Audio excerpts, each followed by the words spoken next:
Hyderabad Kukatpally గౌతమీనగర్లో road కుంగింది. Praneeth constructions అనే నిర్మాణ సంస్థ 37 అంతస్తుల టవర్స్ నిర్మాణం కోసం 100 అడుగుల లోతు సెల్లార్ తవ్వింది. జీహెచ్ఎంసీ పరిధిలో సెల్లార్ తవ్వకూడదనే నిబంధన ఉన్నా నిర్మాణ సంస్థ అందుకు విరుద్ధంగా 100 అడుగుల మేర తవ్వింది. సరైన జాగ్రత్తలు తీసుకోకపోవడంతో చుట్టూ ఉన్న గోడ కూలిపోయింది. పక్కనే ఉన్న బిల్డింగులు కూడా కూలిపోతాయనే భయంతో కాలనీవాసులు ఇళ్లను ఖాళీ చేశారు. గత 5 నెలల నుంచి ఫిర్యాదు చేసినా అధికారులు పట్టించుకోలేదని కాలనీవాసులు ఆవేదన వ్యక్తం చేశారు. 30 ఫీట్ల రోడ్డు పూర్తిగా కుంగిపోవడంతో ఆ లైన్లో రాకపోకలు పూర్తిగా నిలిచిపోయాయి.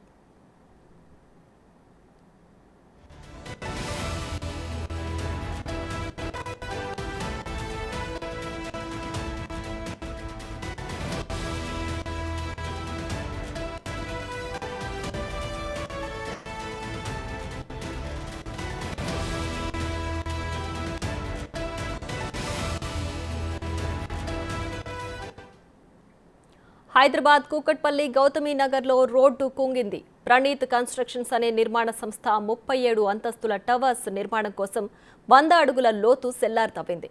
జీహెచ్ఎంసీ పరిధిలో సెల్లార్ తవ్వకూడదనే నిబంధన ఉన్నా నిర్మాణ సంస్థ అందుకు విరుద్ధంగా 100 అడుగుల మేర తవ్వింది. సరైన జాగ్రత్తలు తీసుకోకపోవడంతో చుట్టూ ఉన్న గోడ కూలిపోయింది.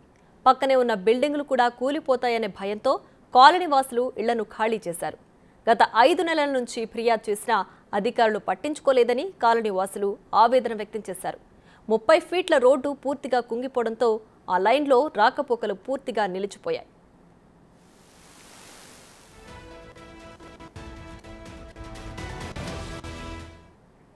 దీనికి సంబంధించి మరింత సమాచారం మా ప్రతినిధి సురేష్ అందిస్తారు.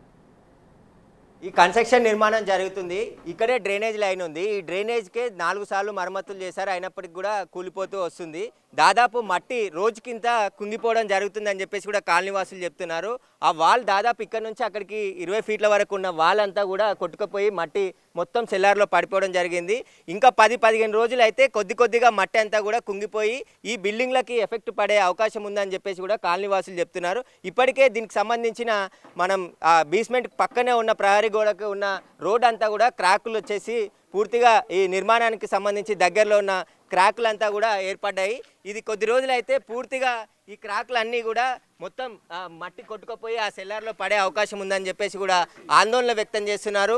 గత 8 నెలల నుంచి కూడా తాము అధికారుల దృష్టికి తీసుకువెళ్ళినప్పటికీ కూడా ఎవరు పట్టించుకోకపోవడంతోనే ఇంతవరకు కూడా ప్రమాద తీవ్రత పెరిగిందని చెప్పేసి కూడా చెప్తున్నారు. మొదట్లోనే దీని సమస్య పరిష్కరించుంటే దాదాపు ఈ రోడ్డు వరకే ఎండింగ్ అయిపోయేది. కానీ రోడ్డు ఇప్పుడు పూర్తిగా కొట్టుకుపోయింది. దాదాపు 30 ఫీట్ల రోడ్డు ఇది సీసీ రోడ్డు. సీసీ రోడ్డు కింద ఉన్న మట్టి అంతా తొలగిపోవడంతో పైన ఉన్న సీసీ రోడ్డు కూడా కొట్టుకొని ఇక్కడ ఆ సెల్లార్లో పడిపోయిందని చెప్పేసి కూడా చెప్తున్నారు. ఈ ఇంటికి సంబంధించిన యజమాని ఉన్నాడు, ఒకసారి మాట్లాడదాం. అసలు ఆందోళనకి గురవుతున్నారు. అసలు ఏందండి, అసలు మీరు ముందు నుండే సమస్య గుర్తించి చెప్పినప్పటికి కూడా ఎందుకు పట్టించుకోలే? ఇప్పుడు క్రాక్లు అన్నీ వచ్చినాయి కదా.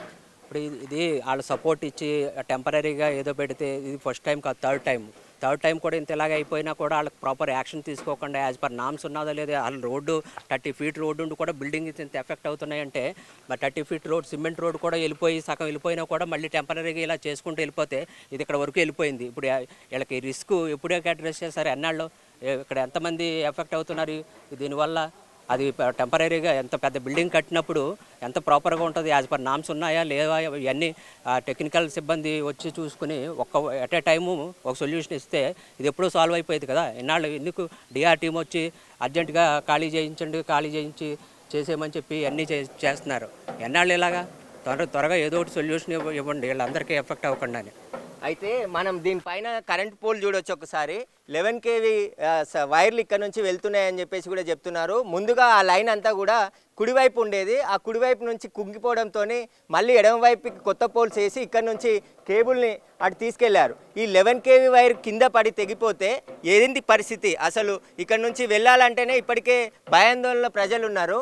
ఈ భూమి అంతా కూడా కుంగిపోయి కొద్దిగా మొత్తం సెల్లార్లోకి కలిసిపోతే ఈ రోడ్ అంతా కూడా కొట్టుకుపోయే అవకాశం ఉంటుంది. ఆ తర్వాత ఈ ఇన్లే పూర్తిగా కూడా కూలిపోయి ఆ సెల్లార్లో పడిపోయే అవకాశం ఉంటుంది. కాబట్టి ఇక్కడ ఉన్న వాళ్ళు దాదాపు 4 నెలల నుంచి కూడా ఇల్లు ఖాళీ చేసి ఇంటికి తాళం వేసి వేరే ఇంట్లో అద్దెకుంటున్నారు. సొంత ఇంట్లో వదిలిపెట్టేసి వేరే కాలనీలోకి వెళ్ళి ఉంటున్నారు. ఎందుకంటే భయాందోళనకు గురైపోయి ఎప్పుడు కూలిపోతే తెలియనే క్షణక్షణం భయపడుతూ ఉండడం కంటే పోయి వేరే దగ్గర కిరాయికి ఉండడమే బెటర్ అని చెప్పేసి కూడా చాలామంది ఇండ్లు ఖాళీ చేసి వెళ్ళిపోయారు. ఒకరిద్దరు ఉన్నారు తప్ప మిగతా వాళ్ళంతా కూడా ఇక్కడ నుండి ఖాళీ చేసి వెళ్ళిపోయారు జరిగింది. దీనికి సంబంధించి ఇప్పటికైనా అధికారులు స్పందించి ఇక్కడ పర్మనెంట్ వాల్ నిర్మిస్తే ఈ ఉన్న ఏదైతే మట్టి ఉందో దీనికి కుంగిపోకుండా ఉంటుంది. మొదట ఆ వాల్ నిర్మించకుండా తాత్కాలికమైన చర్యలు తీసుకొని చేతులు దులుపుకుంటున్నారు నిర్మాణ సంస్థ అని చెప్పేసి కూడా ఆరోపిస్తున్నారు. కాబట్టి ఖచ్చితంగా ఎందుకంటే 37 అంతస్తుల టవర్లు నిర్మించేటప్పుడు దీనికి సంబంధించిన వాల్ ముందుగా నిర్మించుంటే ఈ సమస్య తలెత్తేది కాదు. కానీ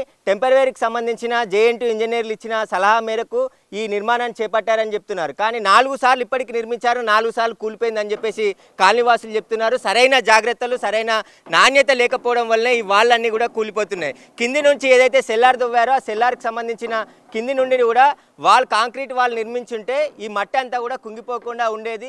ఇప్పటికైనా అధికారులు వెంటనే స్పందించి ఈ వాల్ని నిర్మిస్తే ఖచ్చితంగా ఇప్పటికే దీంతో ఆగిపోతుంది. లేదంటే రానున్న రోజుల్లో తీవ్రత ఎక్కువ పెరిగే అవకాశం ఉంది. దాదాపు ఆ 5 ఫీట్ల నుంచి 25 ఫీట్ల వరకు దూరంకి మట్టి కుంగిపోయింది జరిగింది. దాదాపు ఇంకా 2-3 ఫీట్ల దూరమే ఈ మట్టి ఉంది. ఈ మట్టి కుంగిపోతే దాదాపు ఒక 4 ఫీట్ల దూరంలోనే ఈ అపార్ట్మెంట్కి సంబంధించిన పిల్లర్లు ఉంటాయి. ఆ పిల్లర్లు దాదాపు 4 ఫ్లోర్ల అపార్ట్మెంట్ అంటే దాదాపు 10 ఫీట్ల లోతుల్లోనే పుట్టింగ్ పోసి ఉంటారు. ఆ పుట్టింగ్ నిర్మాణం కానీ డ్యామేజ్ అయితే బిల్డింగ్ ఎక్కడా కూడా పనికి రాకుండా పోతుంది. పూర్తిగా నిర్మాణం కొలాప్స్ అయిపోయి కింద పడిపోయే అవకాశం ఉంటుంది. కాబట్టి ఖచ్చితంగా ఈ 10 రోజుల్లోనన్నా ఖచ్చితంగా శాశ్వత పరిష్కారం చూపించాలని చెప్పేసి గౌతమ్ నగర్ కాలనీవాసులు చెప్తున్నారు. 9 నెలల నుంచి అధికారుల చుట్టూ తిరిగి అలసిపోయాము, ఇప్పటికీ కూడా ఎవరు కూడా సమస్య పరిష్కరిస్తలేరని చెప్పేసి కూడా వాళ్ళు ఆవేదన వ్యక్తం చేస్తున్నారు. ఇప్పటికైనా ప్రభుత్వం తమ దీనికి సంబంధించిన దృష్టి పెట్టి ఖచ్చితంగా చర్యలు తీసుకొని సంబంధించిన అధికారులకు ఆదేశాలు ఇవ్వాలని చెప్పేసి కూడా వాళ్ళు కోరుతున్నారు. కెమెరామ్యాన్ శ్రీకాంత్తో సురేష్, బిగ్ టీవీ, హైదరాబాద్.